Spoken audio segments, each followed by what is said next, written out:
All right, it is Friday evening, 2 days, day and a half before sixth summer 2024, and I have the car completely ready behind me here, and it's good to go. So now I'm in the process of loading up the mini trailer, and so I got to thinking.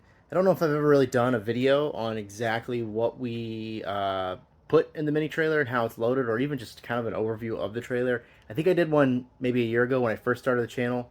Crazy to think I did the channel for an entire year now, and we're kind of repeating events. Um, I like to repeat this event completely the same as last year, but just a tiny little tweak. We drive back on the trailer under full power with engine still happy, and let's take first place instead of second place. But anyhow, um, let's go out to the drive here, and I'm gonna do a walkthrough on the trailer that I built, and kind of show you guys what it is, and then what all we put in it, because it's a bit of a puzzle. I only do this a couple times a year, and I have to remember what all goes in there and how it all fits. So let's check it out. All right, so again, here's the trailer that I built last year, and let me step back so you guys can get a better look. So this is a 4x8 utility trailer, like you could get at any tractor store or some of the Harbor Freight style. This one doesn't fold up or anything. And what I did was I built this box on the back side here, specifically to. I didn't really know exactly what all I was going to fit in here, but the main thing that I wanted to do was be able to fit my fuel jugs in the front as well as my tent. So I've got a 10 by 10 pop-up tent here, a couple chairs, and then we've got 5 fuel jugs. Um, I would probably run just pump E85, but the class I'm in is 850 limited based on my cage. So I just want to be consistent with everything. So the white jugs here are the E90 that we run out of the barrel way yonder back there. Sorry, the garage is a disaster. Anyhow, and then these two we run just pump gas in it. So I switch back and forth. I got a trick little setup on the tank where we were able to drain it out with a little carburetor pump in between the tracks and the drives.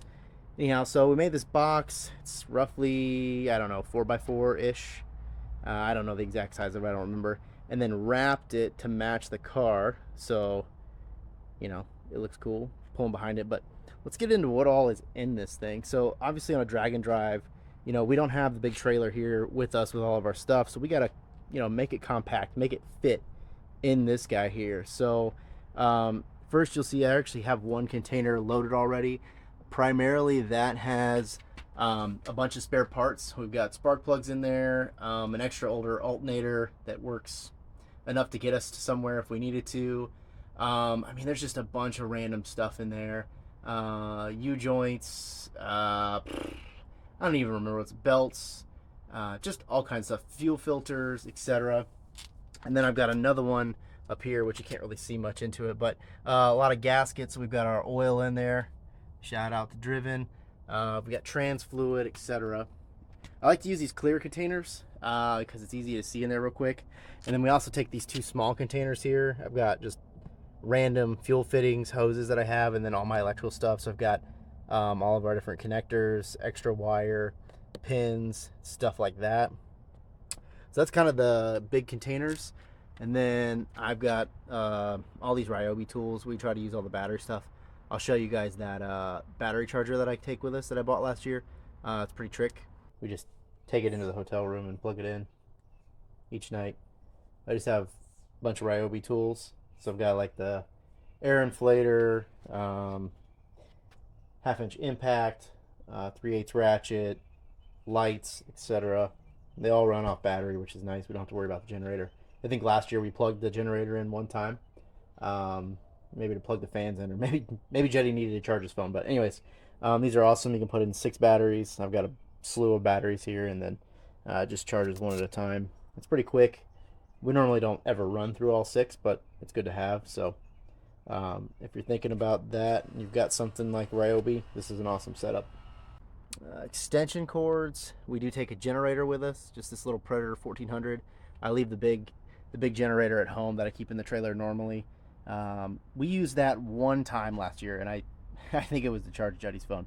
And then I've got this Craftsman toolbox. It's just full of sockets and wrenches, and I like the top because I can put a couple things in here that's not as common, maybe more specific to my car. Couple jack stands, shop towels, drain pan. Then we've got a couple fans. I can't remember if I took both or just one. Again, I don't even know who used them, but um, jack stand, towels. This is a roll up of wrenches, so I've got like, I don't know, like 30 wrenches in there, just rolled up real nice. We take the scooter, which is super helpful. Then over here we have our drive tires. These are just some, what did we end up putting on here? 235, 75, 15, so like a 29-inch tall tire. So you can fit a 29 on an S14, barely. They're skinnier, so you don't run into the issues that you run when you try to run a wide tire on the 240. So it kind of just fits in there. Probably not on stock setup though, but on my car it works. Let's see here. What else? When we have the door open, we've got this little tray here, just some shop towels, gloves, a little bottle of Rain-X because I actually don't have wipers on the car, although I may put them back on. I think I have everything still. Some cleaner, keep the car clean when we're doing all these miles. Wheel spacers. So when we switch from these wheels and the drag wheels, I got to run these spacers, otherwise these dudes sit so far and it looks kind of goofy. You guys have seen the big tire cars that are driving on the street. They're all like sucked in like a good foot, so that makes it look a little better, but it's still kind of goofy. And honestly, these tires don't really go in here in the trailer very often. I'll put them in here for the load up, but typically when we get to the track, we're usually just taking these tires off the car, leaving them in the pit area, and then moving back to the race tires to race on, and then putting those back on before we leave. So they don't really go in the trailer. Normally it's the race tires, and those are wider, so I'll have a little more room right now, so I got to make sure that I don't jam this pack full, because it'll be a little bit tighter with the race tires on it. Let's see here, what else? So yeah, I mean, I just built this out of 1x1. I don't know if you can see it up there. Yeah, so it's just 1x1. I went a little thick on the steel. I wish I'd gone a little bit lighter. I actually used a lighter thickness on the door, and I wish I'd done that for all of it, but it is what it is. And then this is actually bolted. Let me see if I can show you guys. It's actually bolted to this utility trailer, so if I ever decided I don't want to do this anymore or I want to change it, I can just unbolt this. It's like 6 or 8 bolts, and it comes off real easy. So the only thing I haven't done is put lighting in here, which would be nice, but we have a couple little hand Ryobi lights that we use, and it seems to work. We've got LEDs all the way around. When I bought this trailer, I rewired everything, put brand new lights on it, so it's LEDs, etc. And then obviously I had to get it tagged and everything, so I put new wheels and tires on it. And then I did make a video where we went over moving this axle back, so the box sits further back, and we had some issues at like 60 miles an hour plus. It would start just wagging its tail a lot, if you will. So we ended up moving this axle back. It actually used to sit up here.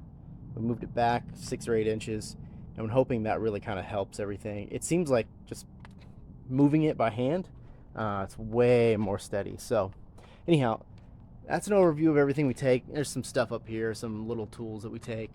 Those are our headsets, just to get the drone out. Picked up some fresh gloves. I got these bright ones here so I don't lose them.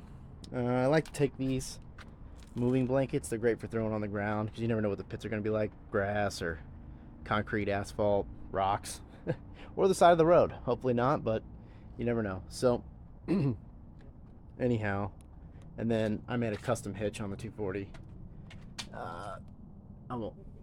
It's underneath there. It's all welded on, but and then just connect it with that.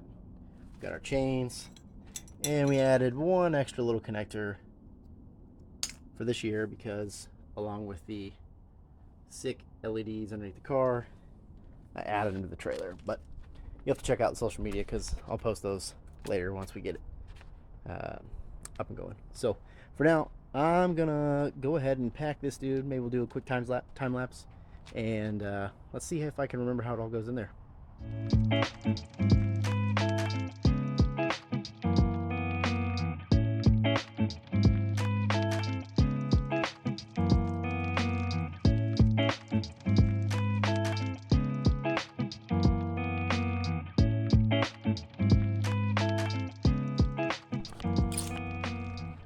Okay, so let me walk you guys up and show you what we've done so far. Let me see if I can get a little bit more light in here. There we go. Okay, so we've got the containers in the back, the oil pan, drain pan, electrical cords. I think I only took one fan, so we're just gonna rock one fan. I've got plenty of more space back there and up there. Again, these are the drive tires, so the race tires stick out quite a bit further. But we've got room for the jack, and the jack stands go back there. Put all these Ryobi tools in a bag, and then we've got another small tool bag here. A bunch of our blankets, which I typically, I think in the past I draped one over this, and then we put the scooter in there. So for tonight, I'm gonna just put the rest of the stuff that I have sitting up here in here, but this is a pretty good look as to how we stack it in. Let me see if I can step back here and get a good look. It all fits pretty good. Kind of planned it that way, and a lot of people have their tires on the outside of the trailer. I wanted them inside just for extra security. I put like a RV latch and lock. Don't mind that. That is some cleaner we had that spilled last year. I'll probably end up painting the door, or I've got a ton of stickers. Maybe we'll do that. So yeah, I mean that's kind of what we got. Let me finish throwing up stuff in here. And again, it won't be a complete job, but you can see the rest, and then I'll show you that. All right, guys. Well, obviously it's getting pretty dark out here, so I'm gonna call it a night. We're gonna finish wrapping up stuff in the morning, but behind me you can see we've got it all packed and loaded. There'll be a few more small things that we're gonna put in there. Probably take a couple shirts with me, some merch stuff. Had a couple folks ask about it. But let me show you what we got in here real quick. So this is pretty close to what it looks like. Let me back up a little bit. These will all be in a bag, of course. The scooter goes up in there, bungee around it, and put one of the wheel chocks around it. We take those with us to put behind the trailer, just so it doesn't go rolling off in the pits. But yeah, there's still plenty of space in there. Like I said, we have a few more things. I'll probably toss my gear bag in here. We put our clothes for the week, our our travel bags, in the back seat of the car. The car's got full back seat. A little tricky getting it in between the bars, but not a huge deal. Yeah, so then this trailer goes into my big trailer backwards. We'll get the four-wheeler out, we'll get the toolbox out, etc. It goes in backwards. We put the car in backwards. I mean, we kind of like this, just into the back of the trailer. Strap it all down. I got to put some straps on the front here, of course. The jugs, we just run a strap through there and tighten it down. Yeah, that's a quick look at what we've got going on with that. So hopefully you enjoyed a quick little view of all the stuff that we take with us. I'm sure I missed a couple points here and there. They say if you take it, you don't need it, and if you don't take it, you need it. So we just take a lot of stuff, and hopefully we don't need it. Luckily, we do have an LS and a 400 and an 88, so pretty common racing stuff. So luckily, there's lots of racers out there that need it, and if somebody needs something, I'm one of the first people normally go to at the track for things. I'm willing to help. I think good karma is good. So anyhow, if you have any questions, let me know below. Yes, it is a 240. Yes, it pulls a trailer. It's not our first drag and drive, so hopefully we learn from a few things and can take off from there. Plan on doing a lot of content during the week and posting it up on the YouTube, so be sure to subscribe if you haven't already. Should be some good stuff. Hopefully have a lot of fun, and maybe it'll convince you to go out and try one yourself. So until next time, thanks guys.